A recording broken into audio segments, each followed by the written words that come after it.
Indonesia has been known for corruption cases done by its leaders, whether in private or government sectors. Back in April 2025, Indonesia was shaken up by the Pertamina Corruption, which is Indonesia's state-owned oil and natural gas corporation. Of course, this also started the debate over the stances of leaders, whether they oppose, support, or even ignore it. Lagi diurus itu semua. So, what is the Pertamina corruption case exactly? Isn't that Ahok? Is it? Okay, let's try. Excuse me? Yeah, so we want to ask you something.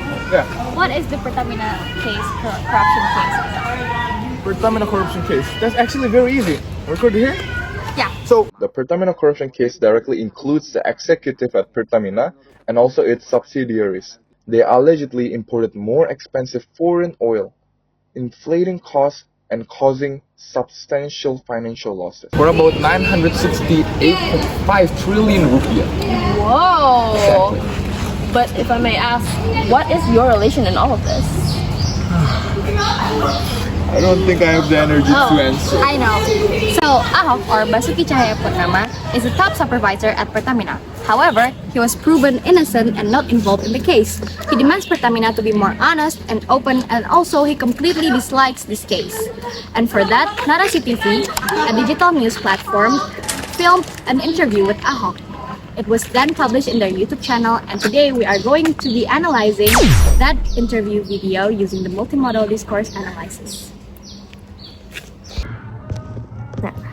In the process of analyzing it, we will answer two questions. The first one is, what are the modes of communication that is used to convey the Pertamina corruption case discourse? And then number two, how do those modes of communication convey meaning? The first one is linguistic. Of course, Ahok uses a spoken language, which includes his vocabulary, grammar, tone, and also style.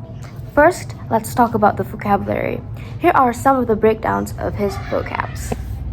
Ada tangan yang berkuasa. Implies someone in power is interfering or corrupt. Accusatory. Ikut main kalau menurut saya gitu loh. Suggests wrongdoing or illegal involvement. Emotionally charged. Ini bisa jadi lebar kemana-mana kasusnya kok dibongkar. Saya senang banget ini. Implies a big slippery slope issue and hints at frustration. Saya berani jamin. Forceful expression, showing confidence and emotional intensity. Saya dengan data ini akan penjarakan kalian. This is a direct threat or accusation, a very strong sign of anger. Next is his tone.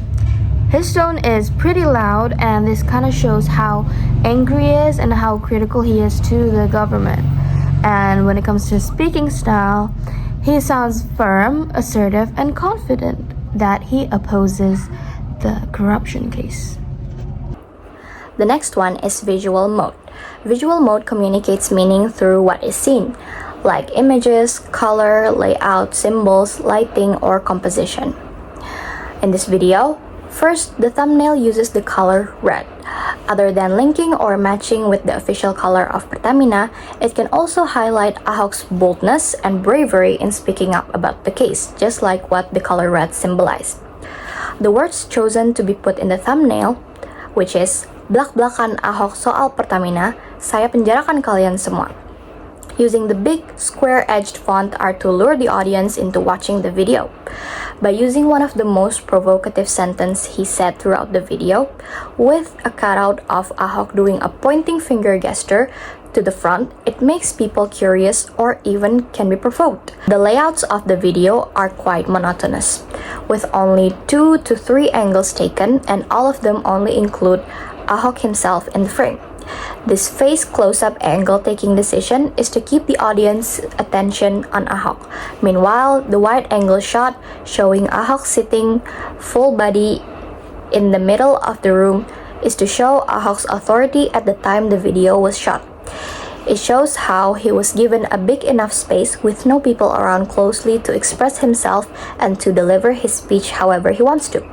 It also implies that he was free and not under any influences when speaking out his opinions. Okay, so now to talk about the audio mode in our MDA. So we'll be talking about sound effects, music, tone, and even the ambient noises. So what are they used for? They're normally used for to set moods, add emotions, and even signal transition in some cases. So let us just start off with music right away. In music, there were basically minimum and only had little bit in the beginning. Very dramatic sound and music for the intro. So secondly, sound effects. There were no sound effects, no transitional cues, signals, because this video is considered a serious video. Its tone noticeably shift to when the situation is more serious, and he emphasizes and uses a strong intonation and emphasizes the need for accountability and punishment, which shows obviously authority and deep concerns, effectively highlighting how serious the issue is compared to his more neutral tone when he was discussing about something else, such as, I guess, introductions. Netizen udah banyak nanyain nih, nungguin Pak Ahok untuk Pak Basuki untuk ngomong. Ya, dengan senang hati. Apa kabar Pak? Sehat kan Pak ya? Baik. And finally, ambient noise. Basically, lack of ambient noise helps maintain a formal tone, emphasizing the seriousness of the topic. To the next one. And lastly, we're moving on to the gestural modes. First of all, his body language. There are lots of dynamic movements which he made based on like his hand gestures and movements, and we can also see his head shaking and also him pointing fingers every now and then. His body language shows signs of deep frustration, and also every gesture is always driven by urgency. His gesture were sharp, firm, and also deliberate. And as the audience, we can really tell that the Pertamina corruption case must really be taken seriously. And second, his facial expressions. As we can see, his face remained serious, composed, but also not entirely neutral. Finally, his posture. We can see that his arms were crossed in the beginning of the video, and he was sitting in a semi-straight posture. So the arm gesture displays confidence, firmness, and also seriousness. But we can also see that his sitting posture was not exactly too straight nor slouching. So we actually perceived it as a mix of emotions and attitudes coming from Ahok. Like on the one hand, his posture is saying that he was trying to keep composed and make sure that his points and demand for accountability is well understood. But on the other hand, it was also as if he was on the edge of his seat during the whole interview, and he could just jump anytime soon over frustration and outrage. To conclude, we see discourse being made in Ahok's interview regarding the Pertamina corruption case.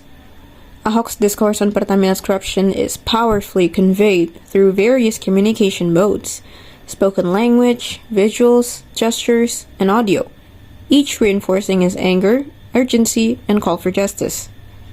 These strategies work together to make the seriousness of the issue deeply felt by the audience. We know that he is angry, opposes the Pertamina corruption very strongly, and has confidence. We, as listeners, now know the severity of the case. So, don't do corruption, or else Ahok is gonna run and catch you guys. Okay guys, so that's it from us. Thank you so much. What? I'm not Ahok.